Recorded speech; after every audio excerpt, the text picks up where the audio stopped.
Kumusta na mga ka-farmers, mga ka-trivia? Magandang araw at makulimlim po ulit. Napakalakas po ng ulan po kahapon, kagabi.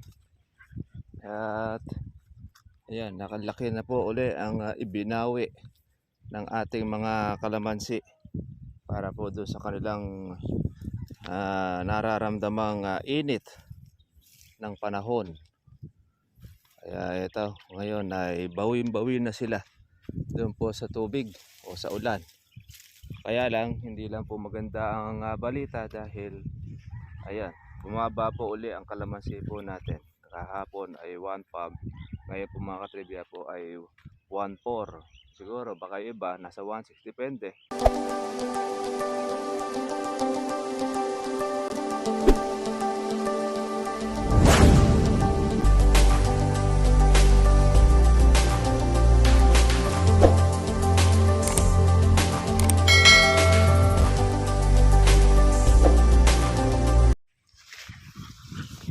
Kumusta na mga ka-farmers, mga ka-trivia? Magandang araw at makulimlim po ulit. Napakalakas po ng ulan po kahapon, kagabi. At ayan, nakalaki na po uli ang ibinawi ng ating mga kalamansi para po doon sa kanilang nararamdamang init ng panahon. Kaya ito, ngayon ay bawin-bawi na sila doon po sa tubig o sa ulan. Kaya lang, hindi lang po maganda ang balita dahil ayan, bumaba po uli ang kalamansi po natin. Kahapon ay 1 pump, ngayon po mga katribya po ay 1.4. Siguro baka iba nasa 1.6, depende doon po sa mga buyer o mga ahente ng ating mga subscriber. Kaya yan ang puwan po natin ngayon, na ang kalamansi po natin ay mababa po sa kasalukuyan. Walang natin dahil baka marami pong nagpipitasan.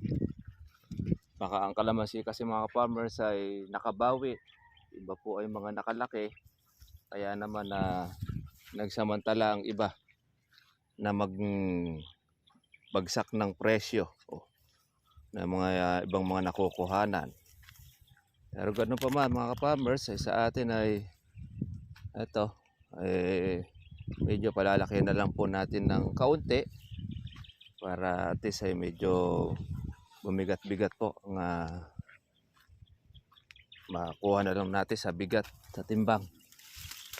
Kasi pag pinapasok natin ang ating mamimitas, asahan na po natin dyan na pati mga maliliit ay makakuha para po dito sa ating kalamansi. Kaya yun po ang status. Ayan, epekto yan kasi yung pong ating ulanan ay kumalat na sa iba't iba pong dako o lugar. Kaya expected natin na lahat po ng mga merong kalamansi ay lalaki ang bunga doon sa mga may bunga. Pero pagka yung mga wala pong mga bunga, kahit mag-ulanan, hindi po lalaki ang kanilang bunga ng kalamansi dahil walang bunga. Kaya naman, ayun. Ito naman sa kabila, gahuli naman po rito ang marami. Ito, parang ito yung kasabayan sa atin doon sa ating batang kalamansi sa may isa po nating farm. Yung ating kalamansi mga ka-farmers, yan, mulusot na po yung maraming bulaklak sa dulo ang ating mga sanga at po yung mga dahon. Ito yung dulot na po yan ng ating ulanan. Nakabawi na po sila. Kaya magkakaroon ulit mga katribya ng pagbubulaklak. Ayan, sa bawat dulo. Meron nang lumalabas na matanghito ng ating kalamansi. Siyempre yung ating mga buko rin na mga maliliit ay lumalaki-laki na rin.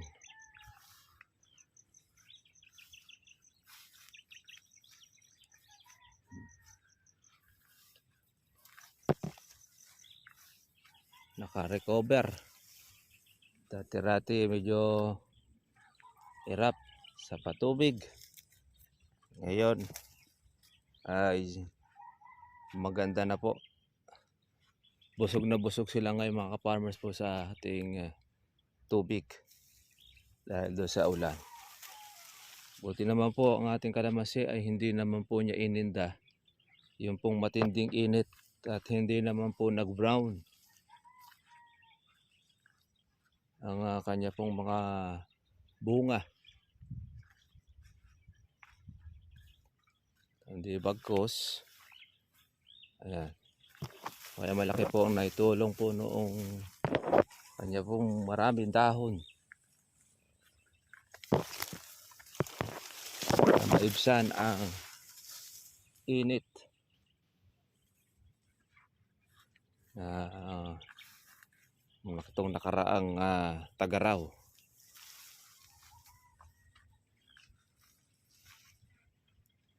Siyempre, yung ating kalamansi ay namulaklak po noon. Nagbuko na rin yung iba, hindi pa natin kaagad-agad ito mapapansin. Malalaman lang po natin to pagka medyo lumaki-laki na yung ating mga buko. Sunod-sunod naman mga katribya po itong ating kalamansi, yung bunga niya. Lahat naman po ng buwan ay meron po tayong inaasahan.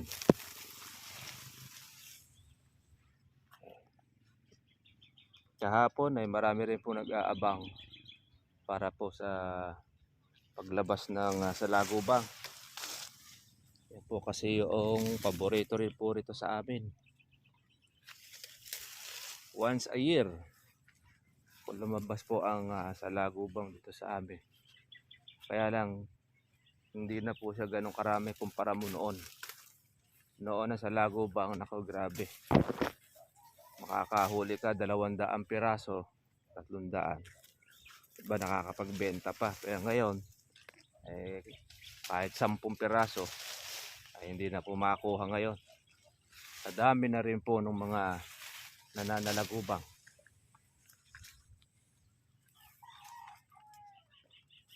Kaya mga ka-farmers, mga katribya, yan, medyo malungkot na balita at bumaba po ang ating kalamansi.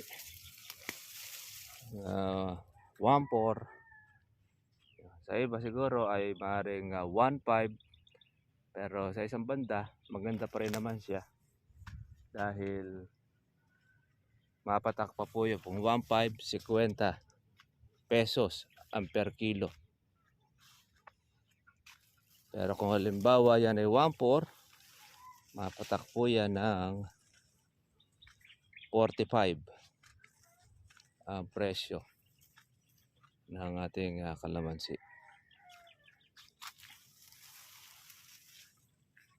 Dahil yung iba ay nagpapapitas na. Meron na rin po siguro mga nag-open ng mga parsela. Pero dito naman sa amin ay kukunti na lang din po halos din ang mga bunga ng mga kalamansi dahil yung marami nakuha na rin naman. Iba nga halos ay mga pinupulot na lang po ang mga bunga. Ang iba naman po ay mga nagpapalaki pa ng kanilang bunga. Mga katribya.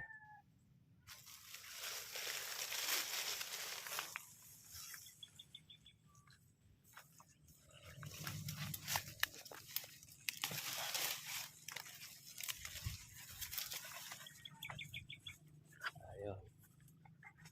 Kaya po mga ka-farmers, tuloy-tuloy lang ang ating pag-aalaga para po sa ating kalamansi.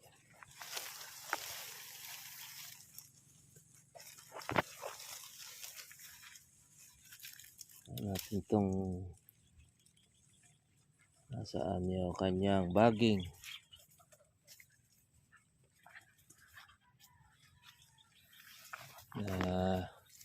Mga balot. Ayan. Malabas na po mga farmers po yung ating mga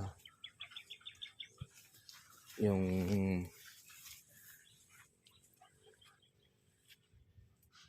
matang hito sa bawat mga sanga. Yan, expected na po natin yan. Yan na po yung pinakamababang presyo. Ang ani po niyan ay September. Yung bagong ilalabas sa bulaklak po ngayon. Sabagay, importante dyan mga ka-farmers. Meron po tayong mapipitas na bunga. Para po sa ating pangkabuhayan. Kahit medyo mababa, meron ka lang makukuha. Para po sa ating maintenance.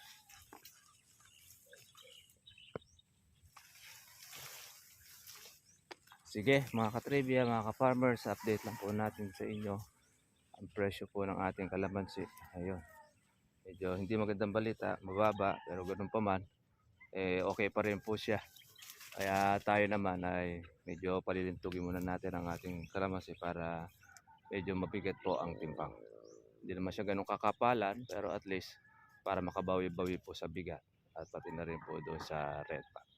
Sige mga farmers, God bless rin niyo lahat. Tutok lang po tayo at monitor para doon sa mga iba nagpapapitas ay baka po mamaya mabarat po kayo ng husto ay mapapitas niyo po sa mababa ang inyong kalamansi. Mas mahirap po mga farmers po yung ating dinana sa kalamansi. Marami pong gastos, mauuwi lang doon sa bayad na ahenteng barat, tapos baka maisahan po tayo. Sige mga farmers, God bless niyo lahat. Bye bye.